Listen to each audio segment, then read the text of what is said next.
Nākotnes reliģija būs kosmiskā reliģija.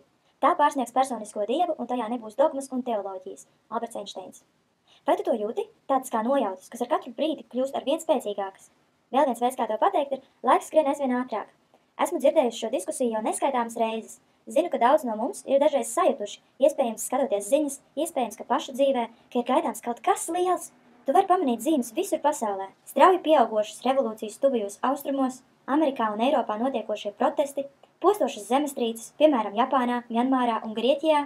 Globālā ekonomika brūk tik strauji, ka izskatās, ka mēs tuvojamies globālai recesijai. Amerikas 30. gadu recesija uz šī fona izskatās kā tīrā bērnu spēle. Pat ja globālā sasilšana mūsu planētu nenovedīs līdz ledus laikmetam, tad mēs sevi iznīcināsim ar pārapdzīvotību. Un dzīvojot kā līdz šim, kad viss nepārtraukti pieaug divkāršā apmērā, mūsu resursi pietiks labākajā gadījumā nedaudz vairāk kā 10 gadiem. Un tomēr, par spīti šiem faktoriem, mums drīz atklāsies kaut kas vienreizējs. Tas ir kaut kas, kas pārvērtīs planētu pavisam citādāku, par kaut ko neticami skaistu. Daudz cilvēku uz šīs zemes par to ir mācījušies, un pielietojot to savās dzīvēs, ir pieredzējuši apbrīnojams pārmaiņas. Citi ir veltījuši savu dzīvi par to stāstot un mācot. Es esmu viena no tiem, kas joprojām to izpēta, un es vēlos, lai ir ar vien vairāk cilvēku, ar ko par to runāt. Prāts, ķermenis un gars. Tā ir svētā trīsvienība, kas ļauj mums dzīvot uz zemes. Pat bez viena no šiem trīs mēs nevarētu pareizi funkcionēt. Tomēr šodienas pasaulē mēs saprotam tikai 2 no 3. Mēs esam zinātniski izpētījuši prātu un ķermeni. Mēs saprotam gandrīz visus aspektus katram no tiem. Un tomēr, ko mēs patiesībā zinām par garu, par dvēseli? Kas tas ir, no kā tas ir radies? Gadsimtiem ilgi reliģijas ir bijušas galvenais atbilžu avots jautājumiem par dvēseli, bet šie avoti nav konkrēti. Daudzām dažādām reliģijām ir dažādas atbildes un idejas. Bet kā lietas notiek šajā līmenī? Nesen tika veikts atklājums, kas uzvedināja uz jauniem un tad vēl jauniem atklājumiem. Šīs vienreizējās atziņas pasaulē gandrīz nepamanīja, un tad, kad valdības un slepenie dienesti par to uzzināja, tā nebija tā informācija, kurai būtu jānonāk līdz masām. Šobrīd šī informācija vēl joprojām izplatās lēni, un es ar to padalīšos ar tevi.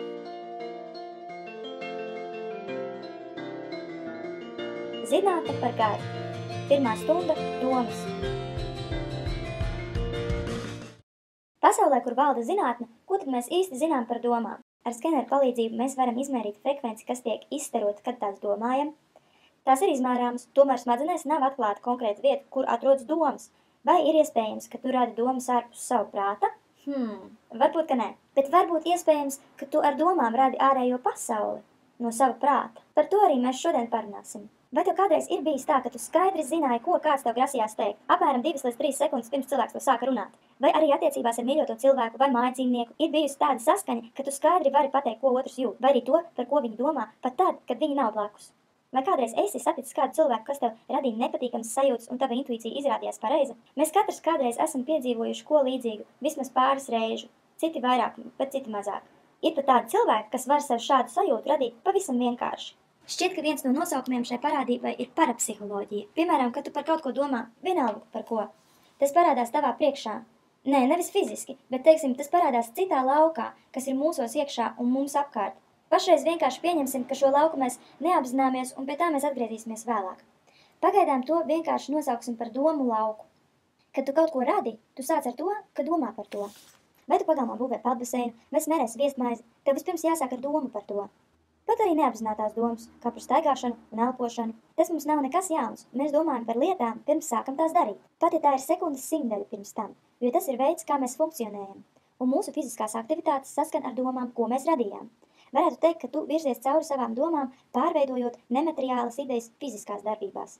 Kad izgudrotājiem ienāk prātā ideja, tad šī ideja var ātri izplatīties starp viņa kolēģiem un draugiem. Idejām un domām piemīt spēja izplatīties. Daudz cilvēki vienlaicīgi var turēties pie vienas un tās pašas idejas, ļaujot tai augt un attīstīties. Šajā gadījumā neuztver domas kā atsevišķus elementus, bet kā vienu veselumu, kam jebkurš var pieslēgties. Protams, tāpēc, ka fiziski mēs šo domu lauku nevaram saskatīt, mēs nevaram pateikt, kāda tieši bija sākotnējā ideja, tikai tās interpretācija, ko viņi apraksta, izmantojot runu un ķermeņa valodu, kā arī mūsu intuīcija, kas ir veids, kādā domas savienojas savā starpā. Šī iemesla dēļ mēs šim mikslim pievienojam klāt arī nedaudz mūsu pašu izdomu, tā teikt mūsu garšvielu, kamēr joprojām strādājam pie kopēja mērķa. Kopā sanākšanas ir vēl viens labs piemērs šajā kontekstā. Cilvēki sanāk kopā, jo viņus vieno vienas un tās pašas idejas, domas un emocijas. Kā piemērs varētu būt arhitektu kurs universitātē. Kursā mācās cilvēki, kurus interesē arhitektūra, jo viņus vieno vienas un tās pašas intereses. Tam nevajadzētu būt nekam sensacionālam. Tā ir mūsu ikdienas dzīve, tikai skatoties no citas perspektīvas. Pat ja tu izmanto kaut ko, ko ir radījis kāds cits cilvēks, tu joprojām radi sev tieši tev pašu pieredzi. Tu manifestēji šo iPadu vai māju vai jebko citu savā pieredzē. Tātad domām, savienojoties ar citām domām, rodas mūsu pirmā lielā izpratne par to, cik patiesībā cieši saistīti mēs esam. Mēs neesam saistīti tikai fiziskajā laukā, bet arī mentālā un garīgā. Vēl nesen cilvēki vienkārši domāja, ka savā starpā ir saistīti tikai un vienīgi caur fizisko būtību.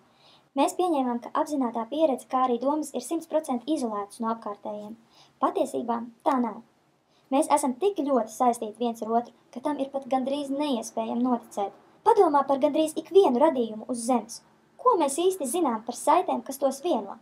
Zosis var lidot garus gabalus un mainīties, kura lidos priekšā tikpat precīzi kā pulksteņa mehānisms. Zivis peld milzīgos baros, un mēs zinām, ka tām nav verbāla komunikācijas spēļu. Mūsu mājdzīvnieki spēj savā starpā sazināties bez runāšanas, tomēr tie zina, ko jūt otrs un sazinās savā ļoti īpašā veidā. Novērojot gandrīz jebkuru radību uz zemes, var secināt, ka tās spēj sazināties vismaz ar saviem sugas brāļiem, ja ne pat arī ar citām sugām. Mēs cilvēki esam dzīvības nākošais posms, bet tas nenozīmē, ka mums nepiemīt šādas saziņas spējas. Kas teica, ka mēs neesam šādā veidā saistīti? Mēs esam pazaudējuši kontaktu paši ar sevi jau neticami ilgu laiku un kļūstam aizvien disharmoniskāki. Radītās domas ir tikai aizberga redzamā daļa.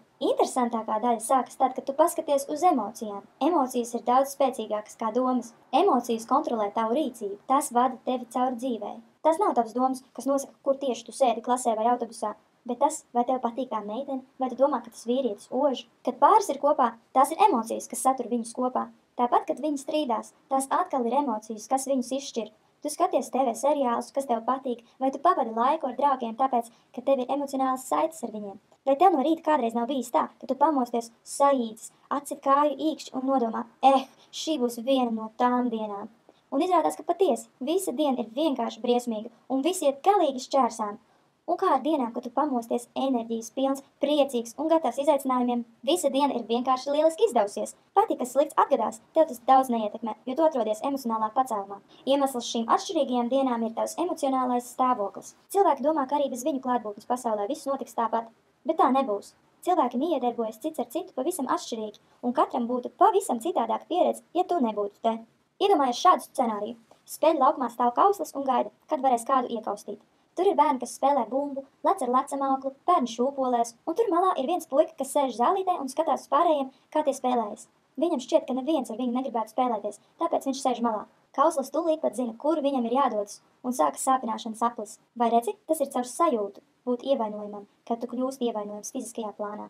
Ja puika būtu piecēlies un pateicis sev, es spēšu iekļauties, viņš šobrīd droši vien spēlētos kopā ar pārējiem. Tas pats attiecas arī uz kausli. Viņam nebija neviena, ar ko spēlēties, droši vien savas nedrošības un mentālā stāvokļa dēļ. Tas viņu virzīja sāpināt citus. Viņš domā, ka tādējādi dara labu sev, izņemot to, ka patiesībā viņš sāpina vien tikai sevi ilgtermiņā. Pavērojot sadarbību, tu vari redzēt milzu un daudz pierādījumu. Visveiksmīgākie cilvēki ir tie, kas visbiežāk runā par veiksmi. Tie, kas visvairāk runā par slimībām, tie arī tiek pie tām. Jā, arī slimības ir tavs paša izdomājums. Ja tev ir vāja imūnsistēma, tā ir tava vaina.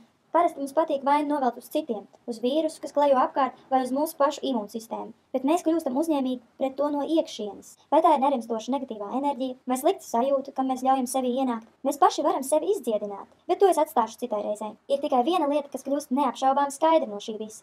Tu pats veido savu realitāti. Mēs esam 100% atbildīgi par situācijām, kādās atrodamies, lietām, kas ar mums notiek, labām un sliktām. Vēstures gaitā mēs vienmēr esam spēlējuši vainīgo spēli. Tā ir viņa vaina, ka es nesaņēmu paaugstinājumu. Tā ir viņas vaina, ka es nevarēju doties uz spēli. Tā ir visu citu vaina, ka es esmu tik nomākts.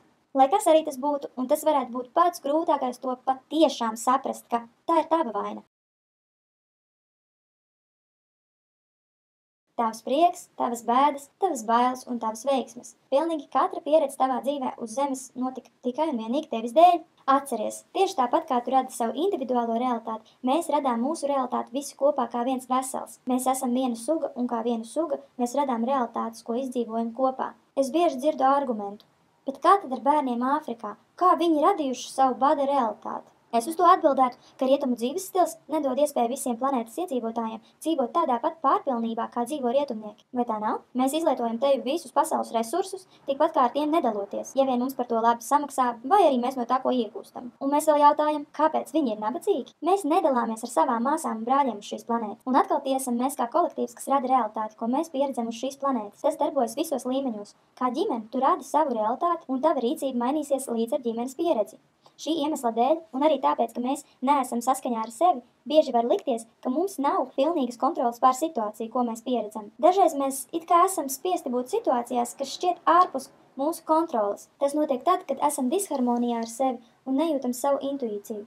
Tad, kad mēs esam saskaņā ar sevi, mēs varam izjust noteiktas situācijas un izlemt, kā rīkoties. Varbūt es neiešu pa šo tumšo aleju. Varbūt tā nav laba doma pieņemt šo darbu piedāvājumu. Tajos gadījumos, kad tu jūti, ka neesi saskaņā ar sevi un situācija iziet ārpus kontrolas, tev ir jāizlemj, kā tu rīkosies. Tu vari ļaut šai pieredzei sevi pārņemt, izsukt tavu enerģiju un nonākt blīvā, nelaimīgā emocionālā stāvoklī. Vai arī tu vari to pieņemt, piedzīvot un doties uz priekšu. Katram mākonim ir zelta maliņa, un ja tu meklē šo zelta maliņu, tev to ātrāk izdosies atrast.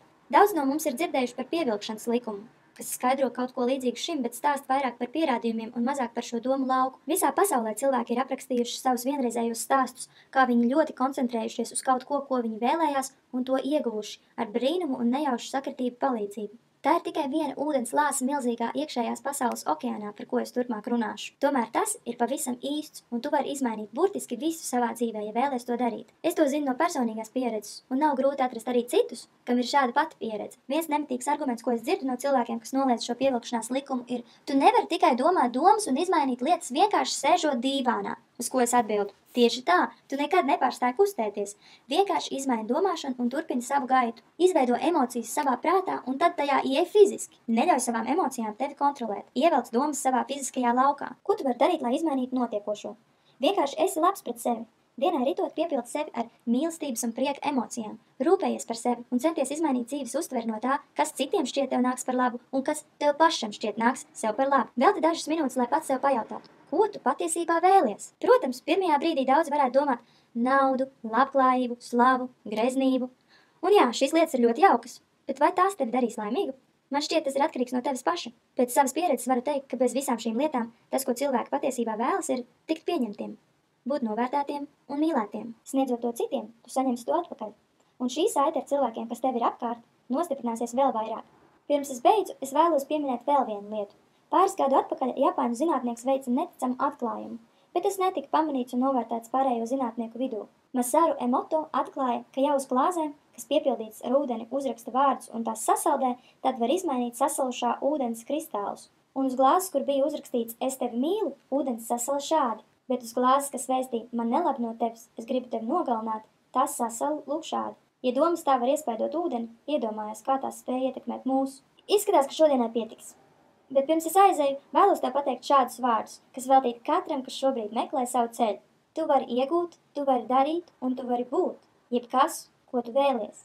Namastē! Paldies par tavu laiku! Nothing you can sing that can't be sung. Nothing you can say, but you can learn how to play the game. It's easy.